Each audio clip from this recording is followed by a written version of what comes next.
গত 15 বছর বাংলাদেশে মাফিয়া শাসন চালু করা হয়েছিল।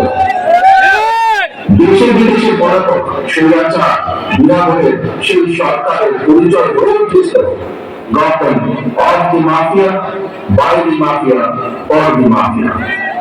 দেশবাসী, এই মাফিয়া চক্র দেশকে সর্বক্ষেত্রে ভঙ্গুর করে দিয়েছিল।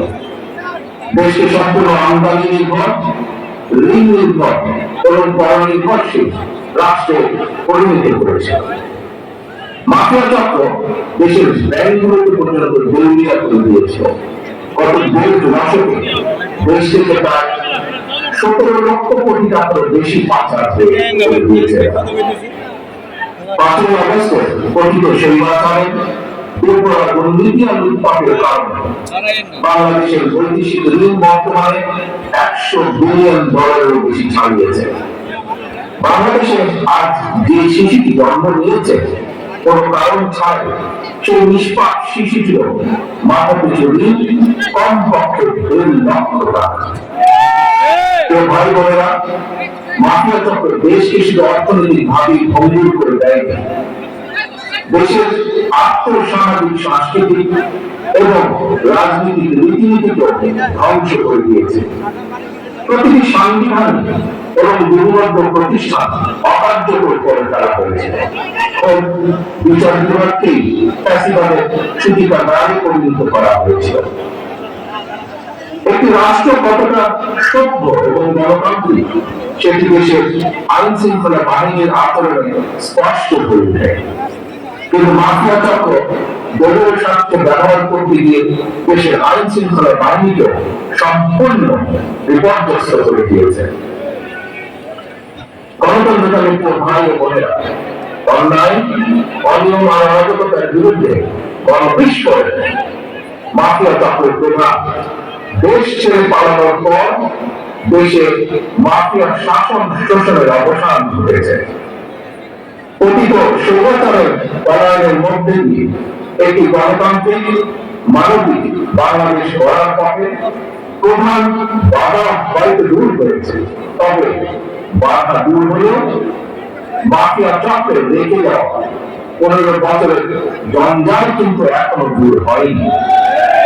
এই জঞ্জালকে দূর করে জনগণের, বাংলাদেশের জনগণের ভোটে জনগণের কাছে জবাবদিহিমূলক একটি গণতান্ত্রিক সরকার প্রতিষ্ঠার লক্ষ্যে অন্তর্বর্তীকালীন বর্তমান সরকার কাজ করছে।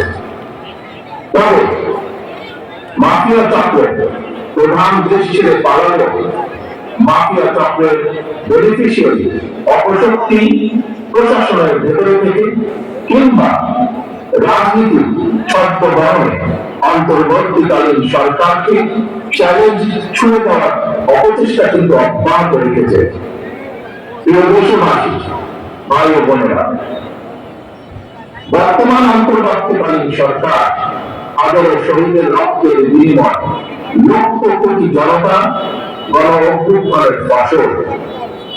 এই সরকারের কোন কোন কার্যক্রম সকলের কাছে হয়তো সাফল্য হিসাবে বিবেচিত নাও হতে পারে, কিন্তু এটি আমাদের প্রত্যেককে মনে রাখতে হবে, এই সরকারের ব্যর্থতা আমাদের সকলের ব্যর্থতা, বাংলাদেশের পক্ষে গণতান্ত্রিক জনগণের ব্যর্থতা। শুধু ব্যর্থ হতে দেবে না।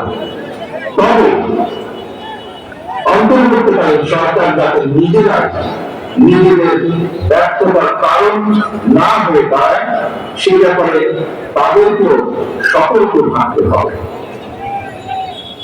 বাংলাদেশ কিংবা যে কোনো দেশে গণ অভ্যুত্থানের মাধ্যমে গঠিত সরকার অবশ্যই জনগণের সরকার। তাই জনগণ অন্তর্বর্তীকালীন সরকারের প্রতি সহযোগিতা অব্যাহত রেখেছে, রাখবে।